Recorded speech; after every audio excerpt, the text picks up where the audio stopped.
Oui,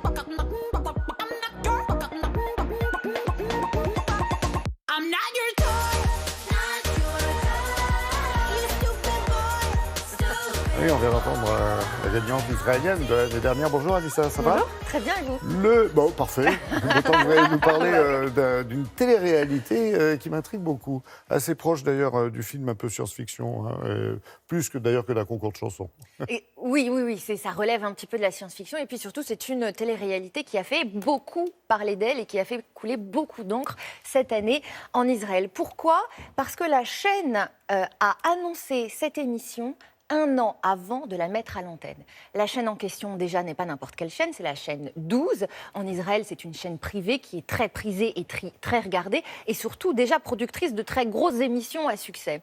Et donc, un an avant, ils annoncent un programme, personne ne sait rien. Ils ont aiguisé la curiosité de certains, et puis ils en ont fait jacter d'autres, on va dire, parce que certains ont crié aux fake news, certains ont crié dans la presse spécialisée à l'idée morte avant même d'avoir été développée.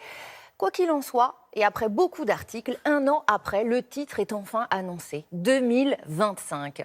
Oula. Mais c'est tout ce qu'on sait. On ne sait rien d'autre. Et vous avez du coup des milliers de candidats qui se proposent pour participer à une émission dont ils ne savent absolument rien. La seule chose que la production demande, c'est d'être libre de tout engagement pendant 3 mois et promet aux candidats de vivre une expérience unique dans une ville pas comme les autres. Je vous laisse la découvrir.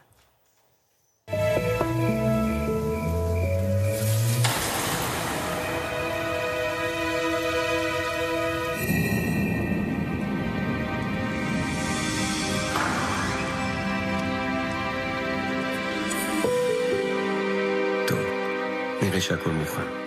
גם אני. וכולנו מחכים לכם, התושבים שייכנסו לכאן עוד כמה דקות. סליחה, לא הצגתי את עצמי. אני האיש שבקיר. אני נמצא כאן וגם כאן וכאן וכאן וכאן. ואני פה כדי לספר את הסיפור שלכם בעיר הזו. וזו לא סתם עיר. זו עיר חכמה, חדשנית, ידידותית למשתמש, ויש בה כל מה שאתם צריכים ויותר. אבל יש גם משחק לשחק. בעיר הזו הכל שקוף. כל תושב בעיר הזו יופיע בטבלה. בראש הטבלה תמיד יימצא התושב עם סכום הכסף הגבוה ביותר, ובתחתית הטבלה התושב עם סכום הכסף הנמוך ביותר. כל אחד מכם ידע כמה הוא שווה וכמה שווים האחרים. בכל רגע נתון אתם תדעו מי שווה יותר ומי שווה פחות. מי שימצא בתחתית הטבלה בסופו של כל שבוע ייאלץ לעזוב את העיר. ועכשיו אני חושב שהגיע הזמן שתכירו את העיר ואת נותני השירות שלכם.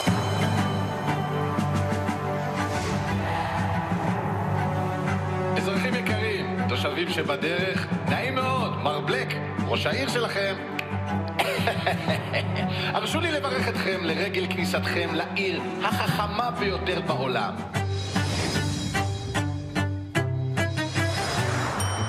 ערב טוב, מר בראון, קונסיירש שלנו. היי, רד, הברמן פה. היוש, פינק, וזה השופ שלי.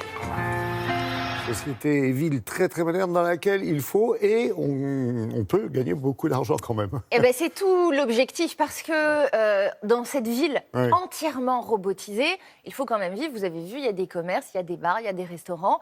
Et donc, comme dans toute ville, pour se nourrir ou pour se loger, il faut payer. Sauf que là, donc effectivement, dans une ville virtuelle, comment ça se passe? Eh bien, vous gagnez de l'argent et les candidats sont estimés à la hauteur finalement de leur humanité. C'est tout le paradoxe, si vous voulez, de ce programme, une ville futuriste dans laquelle j'espère nous ne vivrons jamais vraiment, mais vous êtes noté sur votre humanité.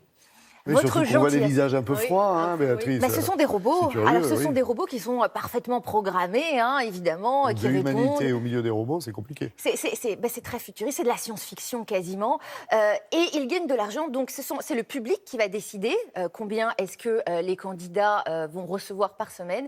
Et ils sont notés donc sur leur humanité et leur gentillesse. C'est une leçon finalement à retenir. Et c'est l'émission qui a fait l'année en Israël. Humanité Oui. et gentillesse, mais calculée quand même, Mais calculée, stratégique. voilà. Oui, hein. bon. Tout est calculé. D'ailleurs, tiens, demain soir, Israël, je vous le rappelle, organise donc le concours de l'Eurovision qu'on pourra suivre sur France 2 en compagnie de Stéphane Bern et d'André Manoukian. Et c'est Bilal Hassani, bien sûr, qui portera les couleurs de la France.